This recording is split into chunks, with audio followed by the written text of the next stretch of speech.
Bienvenue à tous dans cette deuxième vidéo où on discute avec Paul. Alors pour ceux qui n'ont pas vu le début, Paul il travaille sur la chaîne Apprenti Photographe, qui s'appelle Paul Napo. Sur sa chaîne il fait des vidéos un peu au coup de gueule sur la photographie, apparemment je serai pas le seul. Il va parler de technique, de matos, de photographie de mariage, de plein de sujets, bref vous y trouvez plein de contenu pour découvrir des choses sur la photographie. Je vous invite à aller voir si vous découvrez Paul aujourd'hui, comme c'est mon cas aussi. Je connaissais pas Paul avant de tourner cette vidéo. On avait commencé un échange sur sa chaîne et on était à une question, mais je me souviens plus laquelle c'était... Ah oui.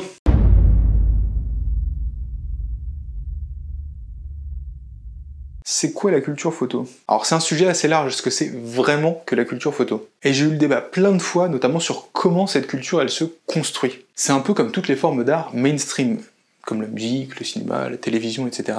C'est une industrie, il y a un marché, des gens qui produisent, une histoire, des courants, etc. Bref, ce qu'on appelle la culture, on n'est jamais sûr que ce soit complet et exhaustif. Et ça, le livre de Marie Robert et Luce Lebar sur l'histoire mondiale des femmes photographes le montre très bien. Par exemple, ça fait quelques années que je lis des trucs sur l'histoire, etc. Et pourtant, en le lisant, donc il y a des centaines de photographes dedans, en le lisant, il y a énormément, enfin, au moins les 3/4 des artistes que j'ai découverts parce qu'ils étaient passés à la trappe de l'histoire, qui est une histoire qui a été écrite pendant longtemps par des hommes, sur des travaux d'hommes, donc forcément il y a plein de femmes qui sont passées à la trappe. Je suis sûr que si j'enlevais de ma bibliothèque tous les travaux masculins et que je laissais que les féminins, il resterait plus grand chose. C'est comme ça, bref. Mais j'ai fait une autre vidéo sur le sujet sur lequel je vous renvoie. Bref. C'est pas forcément parfait. Mais si on veut faire simple, je dirais que la culture photo, en avoir, c'est de connaître globalement l'histoire de la photographie. Globalement, ça veut dire quoi? Ça veut dire les grands courants, les grandes œuvres qui ont marqué son histoire. Avoir une idée générale de cette histoire, c'est déjà très bien. Si tous les photographes avaient ça, on vivrait dans un monde merveilleux. Donc, juste une idée générale de l'histoire de la photographie, c'est super. Et c'est pour ça que je conseille beaucoup le livre Tout sur la photo des éditions Flammarion, j'ai parlé 1 million de fois. Je suis pas tout à fait d'accord. Moi, je trouve cette approche assez intéressante, mais un petit peu trop globale. Je m'intéresse pas forcément à connaître les différents courants, les techniques, la chronologie, tout ça. Moi, je n'ai pas une envie de tout savoir sur la photographie. J'ai envie de connaître ce qui m'intéresse dans la photographie. J'ai une consommation de la culture qui est beaucoup plus directe. Je découvre un artiste qui me plaît, à ce moment-là, je vais forcément envie d'aller voir ses expositions, d'aller acheter ses livres. C'est vraiment une approche basique, en fait. J'aime ou j'aime pas, tout simplement. Je vais passer beaucoup de temps à creuser ce qui m'intéresse et j'ai passé aucun temps, aucune énergie sur le reste de l'histoire de la photo qui m'intéresse, pas plus que ça. Après, bien sûr, je me ferme pas à l'idée de découvrir d'autres photographes. Je suis conscient que, vu la pauvreté de ma culture photo, il y a énormément de photographes qui ont fait des trucs super et que je ne connais pas. S'il y a une exposition photo à côté de chez moi, même si j'ai jamais entendu parler de l'artiste, bien sûr, je vais y aller par curiosité. C'est important de rester ouvert aux bonnes surprises et surtout de découvrir des choses un petit peu en dehors de ce qu'on aime habituellement. Mais ce que je voulais juste dire, c'est que ça m'intéresse pas d'avoir une connaissance, on va dire, académique de la photographie, de l'histoire de la photographie. Peut-être pour ça que j'ai jamais aimé l'école.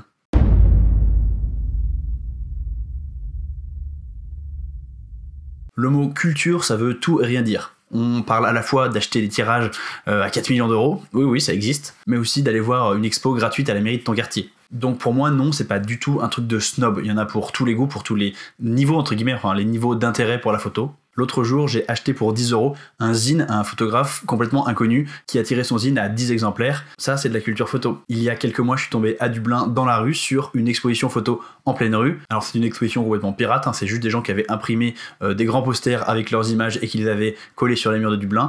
Ça aussi, c'est de la culture. Bref, quand on parle de culture, il faut pas que penser culture snob, culture peut-être dans des grands musées ou des choses comme ça, des grandes institutions. Quand on parle de culture, on peut aussi penser à toute la culture d'en bas, entre guillemets, la culture de tous les jours, tout ce qu'on peut voir comme art, comme photo dans la vie. Et puis même les institutions et les musées un petit peu snob font vachement d'efforts pour s'ouvrir de plus en plus. Si t'as moins de 26 ans en France, tous les musées sont gratuits, ça c'est quand même vraiment super cool. Quand j'habitais à Paris il y a quelques années, j'y allais tous les week-ends, j'allais dans un musée juste pour découvrir des trucs. Quand c'est gratuit, c'est cool. Et puis avec le Covid et les différents confinements, il y a plein de musées qui ont lancé des expositions virtuelles ou des tours gratuits à distance de leur collection. Donc ça aussi c'est vraiment cool et vraiment accessible pour le coup, on n'a même pas besoin de lever le cul de son canapé.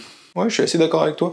Il y en a pour tout le monde, et Taschen par exemple fait des livres d'histoire à 15 €, ou t'as encore les photos poches à 13 €. Ça ressemble à ça, mon but c'est de tous les avoir et de tous les collectionner comme les Pokémon. Go Cartier-Bresson, attaque, instant décisif!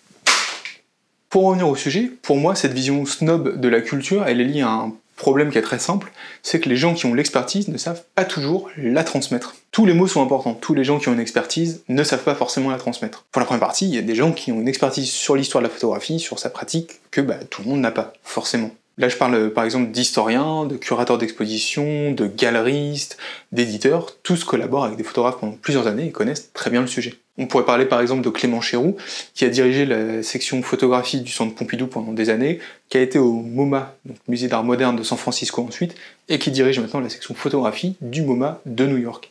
C'est pas rien, on n'arrive pas là par hasard, on peut pas dire que cette expertise n'existe pas, il y a forcément quelque chose derrière, c'est pas de la magie. Mais savoir des choses, c'est pas forcément savoir les transmettre. Et en plus de ça, on a parfois l'impression qu'une distance est mise volontairement entre l'œuvre d'art et le projet tout simplement, et le public, avec un discours artistique qui est parfois ampoulé, et ce que j'appelle en moquant du bullshit photo, des discours un peu, comme je disais, ampoulés sur la photographie.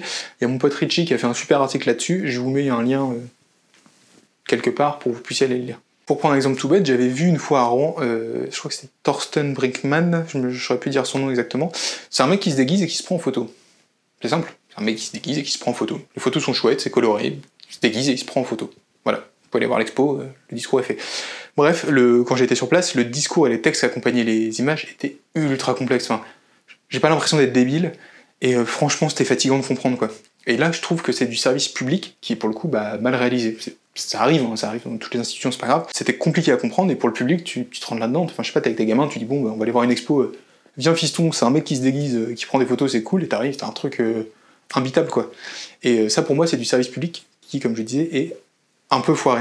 Donc là ça va être mon avis, mais je pense que si vous allez à une exposition et que vous comprenez rien, c'est pas de votre faute, c'est pas de votre côté le problème, c'est la personne qui a fait les textes qui les a mal faits.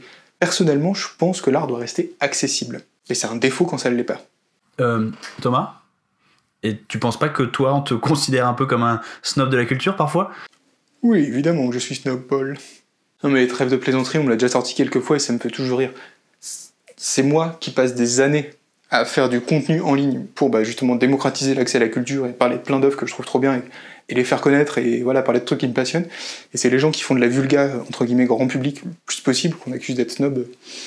Ça me fait doucement rigoler, quoi.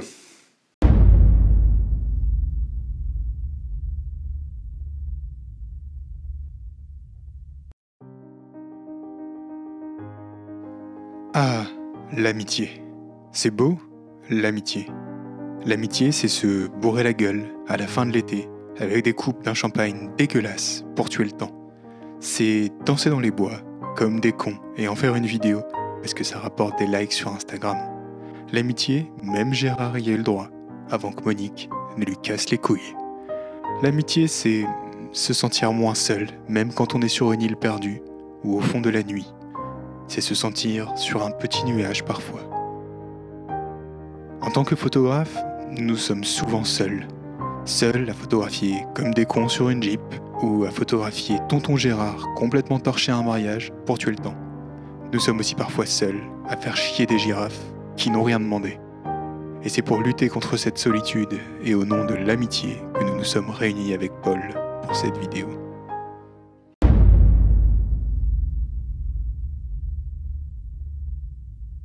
Alors nécessaire, non, je ne pense pas. Après un kiff, ouais, clairement. Il y a vraiment 1000 raisons d'acheter un livre, que ce soit pour approfondir sa culture ou sa connaissance d'un artiste, que ce soit pour avoir l'objet entre les mains, que ce soit pour le soutenir un artiste contemporain, tout simplement pour le plaisir des yeux et surtout pour pouvoir le relire encore et encore. Tiens, petit aparté, j'ai l'impression que les livres photos, plus on les lit, plus on les apprécie. Moi, plus je regarde des images des livres que j'ai, plus j'ai envie de les re-regarder. Je sais pas trop à quoi c'est dû, mais c'est vraiment rentable les photos vu qu'on le relit encore et encore. Je pense que je peux en parler longtemps, mais si ça vous intéresse, faut juste un moment essayer par vous-même. Vous verrez que l'expérience de voir des photos dans un livre, c'est pas du tout la même que l'expérience de voir des photos sur un écran. Ça peut juste pas être décrit avec des mots, c'est différent. Un livre bien pensé, bien construit, bien fini, il y a vraiment un truc en plus. Et parfois, on a tout simplement envie d'acheter un truc en rapport avec la photo, parce que la photo, c'est une passion, ça prend beaucoup de place dans notre vie, donc on a envie d'acheter un truc, et au lieu d'acheter un nouvel objectif photo qui coûte 500 balles, on peut très bien s'acheter un livre photo à 30 balles, et c'est quand même vachement plus kiffant. Enfin, moi, ça me fait plus kiffer personnellement. Nécessaire, je dirais que c'est compliqué de répondre. Pour moi, tu dois en ressentir l'envie, et que tu l'aies ou pas, c'est un signe, positif ou négatif. Si ça t'intéresse pas, c'est peut-être juste un signe que c'est pas trop ce que tu veux faire en photo. Après, je serais quand même d'avis de faire un petit effort et de pousser un peu sur le sujet, au moins d'aller une fois en bibliothèque, ouvrir quelques livres photos pour découvrir, comme ça c'est gratuit, juste pour au moins essayer. C'est aussi pour ça que j'en parle beaucoup sur YouTube, c'est pour dédramatiser, hein, la culture et les livres photos, c'est pas du tout un truc réservé à une élite, hein, c'est accessible, c'est juste des bouquins, donc c'est un peu pour ça que je fais ça aussi. Par contre, je suis d'accord avec toi sur le côté kiff, hein, moi j'adore rouvrir un bon livre photo de temps en temps, et me poser dans un canapé avec un bon verre de vin, je sais pas, par exemple les Américains de Robert Frank, c'est comme se poser avec du jazz, sauf que là, c'est des images.